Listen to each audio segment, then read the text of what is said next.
Not even a month after a 12-year-old boy was shot and killed by a Cleveland police officer, Attorney General Eric Holder and the Justice Department wrap up a more than year-long investigation into the department's practices and use of force. The Cleveland Division of Public Police engages in a pattern and practice of using excessive force, and as a result of systemic deficiencies, including insufficient accountability, inadequate training and equipment, ineffective policies, and inadequate engagement in the community. Sir, a systemic no, because the policies and procedures and training is in place. Eric Holder and the Department of Justice gave a scathing review of the Cleveland Police Department Thursday. The DOJ's investigation was initiated by a string of controversial use of force incidents in the Cleveland area. Chief among them, a December 2012 police chase and shooting that left 2 unarmed suspects dead and led to an investigation by the Ohio Attorney General's office, which also found the CPD used excessive force. Command failed,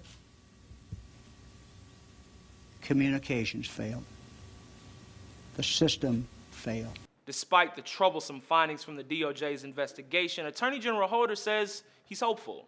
And although these issues are, as I said, complex and the problems long-standing, we have seen in city after city where we have engaged that meaningful change is possible. But even in his hopeful statement, Holder points out the DOJ has investigated city after city and has found troubling behavior in departments all over the country. Get on the ground!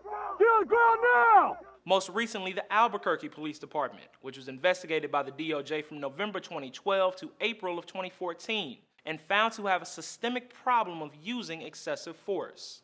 What we found is a pattern or practice of systemic deficiencies. Before that, an investigation in Seattle after this video surfaced showing a police officer kicking and mocking a suspect.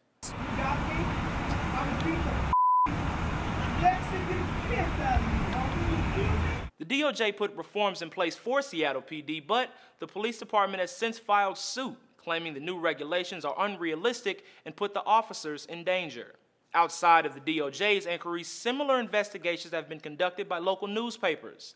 One such investigation took place in Las Vegas, where the Las Vegas Review-Journal reported many Las Vegas police shootings could have been avoided, and the culture of the department calls for coming on strong to end situations. God bless his soul. Police shot this boy outside my apartment. And in the St. Louis area, where the nationally known and controversial shooting of Mike Brown took place, the St. Louis Post-Dispatch reported on a straight per capita basis, St. Louis officers fired up to 8 times more often than others. Now that the officer who shot Michael Brown and the officer who choked Eric Garner have been cleared of wrongdoing, many of those who were upset by those decisions turned their attention to Cleveland, where 12-year-old Tamir Rice was shot and killed by police. The officer who killed Rice is currently on paid administrative leave, while the same Cleveland Police Department that was the subject of the DOJ's investigation now investigates the shooting. For Newsy, I'm Jamal Andrus.